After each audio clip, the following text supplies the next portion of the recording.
जिले की हलचल। आकाशवाणी लखनऊ से प्रस्तुत है जिले की हलचल। आज सुनिए मुजफ्फरनगर और बदायूं जिलों की हलचल। पहले सुनते हैं मुजफ्फरनगर जिले की हलचल। आलेख और स्वर है रणवीर सिंह सैनी का।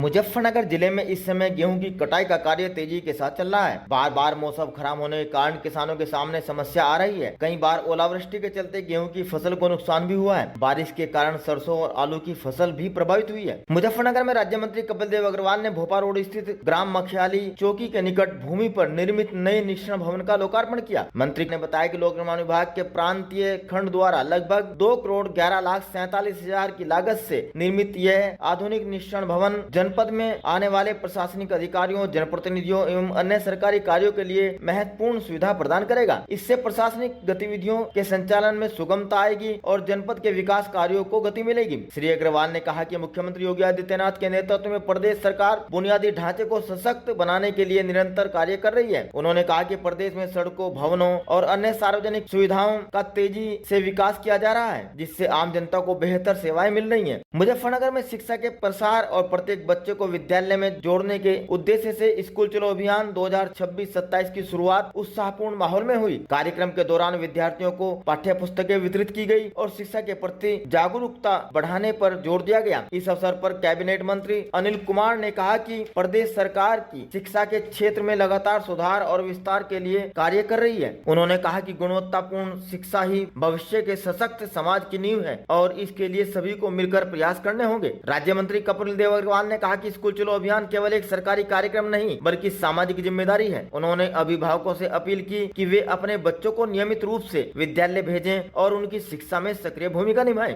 विश्व स्वास्थ्य दिवस की थीम स्वास्थ्य के लिए एकजुट हूं और विज्ञान के साथ खड़े रहें। इस पर बोलते हुए सीएमओ डॉक्टर सुनील तेवतिया ने कहा कि गत 2 दशक में विज्ञान के नए नए आविष्कार होते चले गए, जिनकी मदद से हम आधुनिक चिकित्सा का प्रयोग कर रहे हैं। मुजफ्फरनगर के एसडी पब्लिक स्कूल में आयोजित कार्यक्रम में उन्होंने कहा कि विज्ञान मानव, जानवरों एवं पेड़ पौधों के लिए सभी के लिए आवश्यक है। उन्होंने कहा कि बीमारियों के लिए हम मोबाइल का सहारा अवश्य लें, लेकिन इलाज के लिए और सुपरविजन के लिए पेशेवर डॉक्टर की सलाह अवश्य लें। मुजफ्फरनगर के जिला पंचायत सभागार में हीट वेव से बचाव की कार्य योजना तैयार की गई। जिलाधिकारी उमेश कुमार मिश्रा ने कहा कि सभी विभागों की जिम्मेदारियां तय कर दी गई हैं। कोई भी नुकसान न होने पाए, इसके लिए जिले के समस्त विभागों को दिशा निर्देश जारी किए गए हैं। जिलाधिकारी उमेश मिश्रा ने कहा कि स्वास्थ्य विभाग पहले से ही यह सुनिश्चित कर ले कि प्रत्येक अस्पताल में दवाओं की उपलब्धता रहे, डॉक्टर एवं प्रशिक्षित स्टाफ कार्यशील रहे। उन्होंने कहा कि वर्तमान में दोपहर के 3 घंटे स्वास्थ्य के लिए हानिकारक हो सकते हैं। इन 3 घंटों में खुली धूप से बचाव की सलाह दी गई है। जानवरों एवं बच्चों को बंद गाड़ी में न छोड़ा जाए, यह जानलेवा हो सकता है। दोपहर 12 बजे से 3 बजे के बीच खुली धूप में न निकलें। बासी और संक्रमित भोजन का प्रयोग न करें। अगर बीमार हो जाए तो तत्काल डॉक्टर की मदद लें। सरकारी कार्यालयों को पहले ही प्राथमिक चिकित्सा किट की उपलब्धता के लिए कहा जा चुका है। जिला आपदा प्रबंधन प्राधिकरण के नोडल अधिकारी अपर जिलाधिकारी वित्त एवं राजस्व गजेंद्र कुमार ने लोगों से अपील करते हुए कहा कि हीट वेव की स्थिति शरीर के कार्य प्रणाली पर प्रभाव डालती है, जिससे हीट स्ट्रोक की स्थिति बन सकती है। इसके प्रभाव को कम करने में बचाव के लिए अधिक से अधिक पानी का सेवन किया जाए। अपर जिलाधिकारी वित्त एवं राजस्व गजेंद्र कुमार ने अवगत कराया कि कलेक्ट्रेट में स्थित इमरजेंसी ऑपरेशन सेंटर में जिला आपदा प्रबंधन प्राधिकरण द्वारा कंट्रोल रूम संचालित किया गया है। किसी भी आपदा की स्थिति में टोल फ्री नंबर पर संपर्क किया जा सकता है। मुजफ्फरनगर में महिला सुरक्षा सम्मान एवं स्वावलंबन को समर्पित विशेष अभियान मिशन शक्ति 50 के अंतर्गत जनपद मुजफ्फरनगर में एक दिन की जिलाधिकारी मेधावी बालिकाओं द्वारा सांकेतिक भूमिका कार्यक्रम का आयोजन किया गया। कार्यक्रम का उद्देश्य बालिकाओं को प्रशासनिक व्यवस्था से परिचित कराना तथा उनमें नेतृत्व क्षमता, आत्मविश्वास एवं जागरूकता का विकास करना रहा। इस अवसर पर विभिन्न विद्यालयों की मेधावी छात्राओं ने प्रशासनिक पदों की सांकेतिक जिम्मेदारी निभाई। कार्यक्रम में दिव्यांशी यादव ने जिलाधिकारी एवं प्रिया यादव ने वरिष्ठ पुलिस अधीक्षक की भूमिका निभाई। इसी क्रम में मानसी वर्मा ने मुख्य विकास अधिकारी, आरती ने अपर जिलाधिकारी प्रशासन, अंजलि सक्सेना ने अपर जिलाधिकारी वित्त एवं राजस्व, अंजल कपिल ने सिटी मजिस्ट्रेट तथा सगुन वर्मा ने जिला अल्पसंख्यक कल्याण अधिकारी की भूमिका का निर्वहन किया। मुजफ्फरनगर पुलिस नशा कारोबार पर अब तक की सबसे बड़ी कार्रवाई की तैयारी में है। एसएसपी संजय कुमार वर्मा और एसपी देहात आदित्य बंसल ने नेतृत्व में शाहजहांपुर के कुख्यात तस्कर रियाज उर्फ बाबू की करीब 40 करोड़ की संपत्ति चिन्हित की है, जिसे जल्द सीज किया जाएगा। इन संपत्तियों की कुल कीमत लगभग 40 करोड़ रुपए आकी गई है, जबकि पूरे नेटवर्क का मूल्य करीब 80 करोड़ रुपए तक बताया जा रहा है। संपत्ति कुर्की की प्रक्रिया को पूरा करने के लिए डिप्टी एसपी बुढ़ाना के निर्देशन में कई टीमें गठित की गई है। मुजफ्फरनगर जिले की हलचल के बाद आइए सुनते हैं बदायूं जिले की हलचल। आलेख और स्वर है मोहम्मद नईम का। लोक भवन लखनऊ में आयोजित आंगनबाड़ी कार्यकर्तियों को स्मार्टफोन वितरण और नवनिर्मित आंगनबाड़ी केंद्र भवनों के लोकार्पण कार्यक्रम का सजीव प्रसारण एनआईसी कलेक्ट्रेट परिसर बदायूं में बीते दिनों किया गया। कार्यक्रम में सदर विधायक महेश चंद्र गुप्ता, भाजपा नेता शारदेंद्र पाठक ने जिले के 10 नवनिर्मित आंगनबाड़ी केंद्रों के शिलापट्टों का लोकार्पण किया और प्रतीकात्मक रूप से 10 आंगनबाड़ी कार्यकर्तियों मुख्य सेविकाओं को स्मार्टफोन वितरित किए। इस दौरान सदर विधायक महेश चंद्र गुप्ता ने कहा कि भारत एक दिन विश्व गुरु बनेगा। एमएलसी प्रतिनिधि व भाजपा नेता शारदेंद्र पाठक ने कहा कि सरकार हर वर्ग के उत्थान के लिए कार्य कर रही है, साथ ही टेक्नोलॉजी से जोड़ने का कार्य कर रही है। उन्होंने कहा कि सरकार बिना भेदभाव के योजनाओं का लाभ पात्रों तक पहुंचा रही है। सबका साथ, सबका विकास, सबका प्रयास व सबका विश्वास पर कार्य कर रही है। डबल इंजन की सरकार जनता के हितों को सर्वोपरि रखकर कार्य कर रही है। कार्यक्रम के दौरान जिले के नवनिर्मित 10 आंगनबाड़ी केंद्रों का लोकार्पण किया गया और 2940 आंगनबाड़ी कार्यकर्तियों व 32 मुख्य सेविकाओं को स्मार्टफोन जनप्रतिनिधियों के माध्यम से वितरण कराकर इसका शुभारंभ किया गया।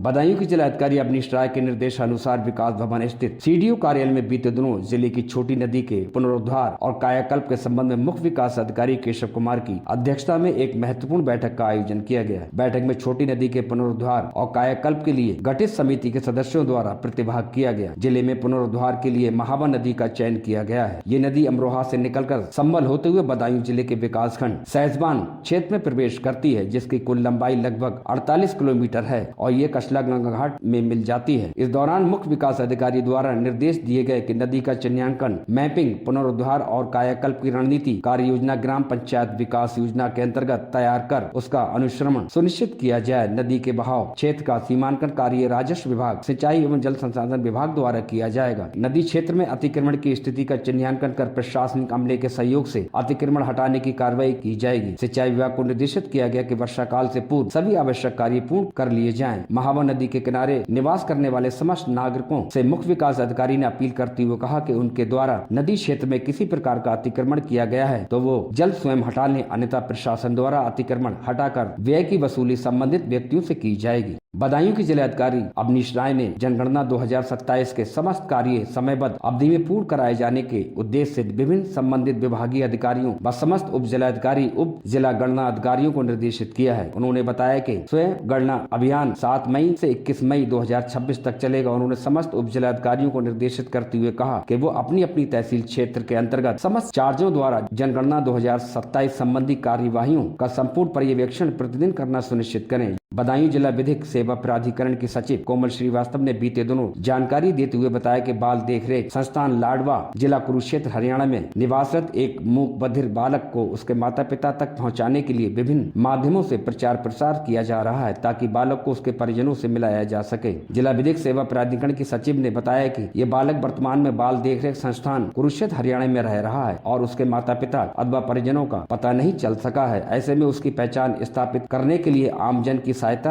अपेक्षित है। उन्होंने बदायूं जनपदवासियों से अपील की है कि यदि किसी व्यक्ति को बालक के संबंध में कोई जानकारी हो तो तत्काल संबंधित अधिकारियों को सूचित करें, जिससे आवश्यक कार्रवाई करते हुए बालक को उसके परिवार से मिलाया जा सके। राजकीय महिला महाविद्यालय बदायूं आयोजित 5 दिवसीय रेंजर्स जगदम्बा इकाई शिविर का सफल आयोजन किया गया। कार्यक्रम का शुभारंभ मुख्य अतिथि अर्थशास्त्र विभागाध्यक्ष डॉक्टर अर्चना पांडे द्वारा ध्वजारोहण से हुआ, जिसके बाद रेंजर्स ने प्रार्थना व झंडा गीत प्रस्तुत किया। इस दौरान भारतीय scout guide commissioner Mohammad Asrar ने रेंजर्स को स्काउट गाइड के नियमों और झंडे के महत्व की जानकारी दी। साथ ही सड़क सुरक्षा अभियान के तहत भारतीय स्काउट एंड गाइड बदायूं शाखा द्वारा प्रतिष्ठित स्लोगन को भी बताया गया। बदायूं के उप कृषि निदेशक ने जानकारी देते हुए बताया कि बदायूं जिले में विगत दिनों से लगातार हो रही वर्षा के कारण रबी की विभिन्न फसलों में हानि होने और उपज में कमी होने की संभावना है। उन्होंने बताया कि जिले के जिन किसानों द्वारा वर्ष 2025-26 में रबी की फसलों का बीमा कराया गया है, वो किसान अपनी फसल में हुए नुकसान की सूचना लिखित रूप से जनपद की बीमा कंपनी इफ्को टोक्यो के प्रतिनिधि या कृषि विभाग के विकास खंड व तहसील और जिला स्तरीय किसी भी कार्यालय में तत्काल उपलब्ध करा दें। उन्होंने किसानों से कहा कि बीमा कंपनी के टोल फ्री नंबर